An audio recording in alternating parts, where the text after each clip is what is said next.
All, welcome back to our channel 11th commerce class. कैसे हैं आप सब? आई होप आप सब एकदम अच्छे होंगे, एकदम बढ़िया होंगे। आप सबकी पढ़ाई भी काफ़ी अच्छी चल रही होगी।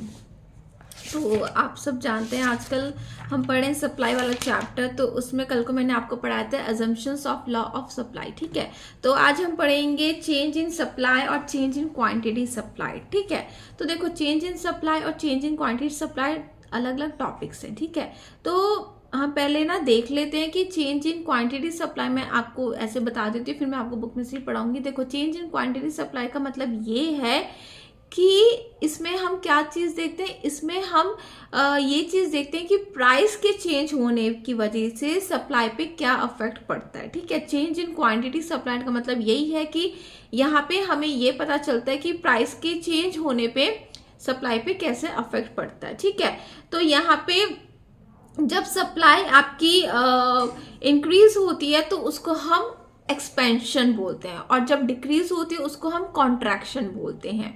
और चेंज इन क्वांटिटी सप्लाइड को हम दूसरी लैंग्वेज में हम मूवमेंट अलोंग सप्लाई कर्व भी बोलते हैं। ठीक है, और वहीं पे दूसरा टॉपिक जो है चेंज इन सप्लाई, इसमें हमें क्या पता चलता है कि प्राइस तो जो प्रोडक्ट का है वो आपका कांस्टेंट रहता है, वो चेंज नहीं होता, लेकिन अदर फैक्टर्स की चेंज होने की वजह से सप्लाई में क्या चेंज आता है इसमें हमें वो पता चलता है। ठीक है, तो यहाँ पे क्या होता है, यहाँ पे हम दोनों अगर सप्लाई राइज हो रही है तो हम उसको इंक्रीज बोलेंगे, अगर सप्लाई कम हो रही है उसको हम डिक्रीज बोलेंगे। ठीक है, और इसको हम दूसरी लैंग्वेज में क्या बोलते हैं, शिफ्ट मतलब जो शिफ्ट होता है, ऊपर वाले में था मूवमेंट अलोंग सप्लाई कर्व, इसमें होता है शिफ्ट इन सप्लाई कर्व। ठीक है ना, तो चलिए पढ़ना स्टार्ट करते हैं। एक छोटा सा पैराग्राफ पढ़ लेते हैं। We have already discuss the factors which determine the supply of a commodity. हमने पढ़ लिए हैं पहले से कि कौन कौन से फैक्टर्स हैं जो कि अफेक्ट करते हैं सप्लाई को। That is on price of the commodity, price of other related goods, state of technology, price of factors of production, firms objective, taxation policy etcetera. तो ये कुछ ऐसे फैक्टर्स होते हैं जिनकी वजह से सप्लाई पर अफेक्ट पड़ता है। ठीक है, फिर आपका for the sake of understanding we classify this factors या डिटर्मिनेंट इनटू टू कैटेगरीज। तो यहाँ पे इन फैक्टर्स को दो कैटेगरीज में डिवाइड किया गया है। पहली कैटेगरी होती है आपकी चेंज इन क्वांटिटी सप्लाई, जिसमें हम ये देखते हैं कि प्राइस के चेंज होने पे, कमोडिटी के प्राइस के चेंज होने पे उसकी सप्लाई पे क्या अफेक्ट पड़ता है। दूसरी कैटेगरी है चेंज इन सप्लाई, जिसमें हम ये देखते हैं कि अदर फैक्टर्स के चेंज होने की वजह से सप्लाई पे क्या अफेक्ट पड़ता है। ठीक है, namely on price of the commodity, जिसको हम चेंज इन क्वांटिटी सप्लाई वाले कैटेगरी में हमने डाल रखा है। दूसरा है all factors other than price of the commodity, मतलब सारे फैक्टर्स चेंज होंगे लेकिन प्राइस आपका सेम रहेगा कमोडिटी का। ठीक है, पहली कैटेगरी है आपकी change in quantity supply. When supply changes, ध्यान से सुनिएगा, due to change in its own price of the commodity, it is called change in quantity supply। तो मैंने अभी आपको वही बात समझाई थी, जब सप्लाई में चेंज आता है, और क्यों आ रहा है, क्योंकि उसके खुद के प्राइस में चेंज आ रहा है, उस वजह से उस वजह से जो सप्लाई में चेंज आता है उसको हम क्या बोलते हैं, change in quantity supply.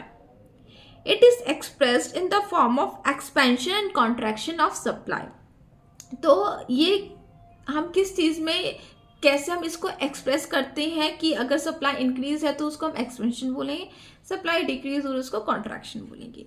Graphically it means movement along the same supply curve. ठीक है ना, तो इसको हम एक और नाम से भी इसको एक और नाम इन लोगों ने दे रखा है, लेकिन यहाँ पे मेंशन नहीं कर रखा है। इसको movement along the supply curve भी बोलते हैं। ठीक है, मूवमेंट अलोंग मतलब अगर सप्लाई इंक्रीज हो रहा है तो वो ऐसे जाएगा, सप्लाई डिक्रीज हो रहा है तो वो ऐसे जाएगा। ठीक है ना, मतलब एक ही सप्लाई कर्व में मूवमेंट होता रहेगा। ठीक है, second is change in supply. When supply changes due two factors other then on price of the commodity, it is merely called change in supply. यहाँ पे वही बात कर रहे हैं, जब आपकी सप्लाई में चेंज आता है, और वो चेंज क्यों आ रहा है, क्योंकि अदर्स फैक्टर, प्राइस के अलावा जो अदर फैक्टर्स होते हैं उनमें चेंज आ रहा है, जो प्राइस होता है कमोडिटी का वो कांस्टेंट रहता है। ठीक है, तो उस वजह से हम अब हम कौन सी सिचुएशन में पहुंच जाते हैं, चेंज इन सप्लाई में, ठीक है। It is expressed in the form of increase और डिक्रीज इन सप्लाई। अगर सप्लाई राइज होता है तो आप क्या बोलोगे, इंक्रीज हो गया। सप्लाई फॉल हो रहा है तो आप क्या बोलोगे, सप्लाई डिक्रीज हो गया। ये टर्म्स होते हैं जो कि supply change in quantity supply में एक्सपेंशन एंड कॉन्ट्रैक्शन हम यूज करते हैं, और इंक्रीज और डिक्रीज, ठीक है। तो इंटरचेंज मत कर देना, मार्क्स कट जाएंगे आपके, ठीक है। As a result original supply curve shift to the right और लेफ्ट। देखो अगर आपका जो सप्लाई कर्व है उसमें इंक्रीज आया तो आपका ये देखो ये पहले वाला सप्लाई कर्व था, ठीक है। तो अब आपका जो सप्लाई कर्व है उसमें इंक्रीज हो रहा है, तो ये देखो ये राइटवर्ड शिफ्ट हो जाता है, मतलब हमें एक नया सप्लाई कर्व मिल जाता है, ठीक है। और अगर ये पुराना वाला सप्लाई कर्व है और ये लेफ्टवर्ड शिफ्ट हो रहा है, मतलब ये डिक्रीज हो रहा है सप्लाई, तो आपका लेफ्टवर्ड में शिफ्ट हो जाएगा सप्लाई कर्व, ठीक है। इसलिए हम इसको बोलते हैं शिफ्ट इन सप्लाई कर्व। ऊपर वाले में क्या होता है कि एक ही सप्लाई कर्व में ऊपर नीचे हो रहा था, लेकिन अब इस वाले में क्या होगा, शिफ्ट सप्लाई, हमें दूसरा सप्लाई कर्व मिल जाएगा, या तो राइट साइड में या लेफ्ट साइड में, ठीक है। एज अ रिजल्ट ओरिजिनल मतलब जो पुराना होता है, supply curve shift to the right और the left. In short, change in supply is caused by factors other than on price of the commodity, whereas change in quantity supplied is caused by the change in on price of the commodity। वही बात मैंने आपको बताई, change in quantity supplied कब होता है, या इसमें क्या होता है, इसमें यही होता है, प्राइस आपका चेंज होता है और उस प्राइस के चेंज होने की वजह से आपका सप्लाई में चेंज आता है। और चेंज इन सप्लाई में क्या होता है, प्राइस चेंज नहीं होता, सारे फैक्टर्स चेंज हो जाते हैं, और उन सब फैक्टर्स के चेंज होने की वजह से आपके सप्लाई में चेंज आ जाता है, ठीक है।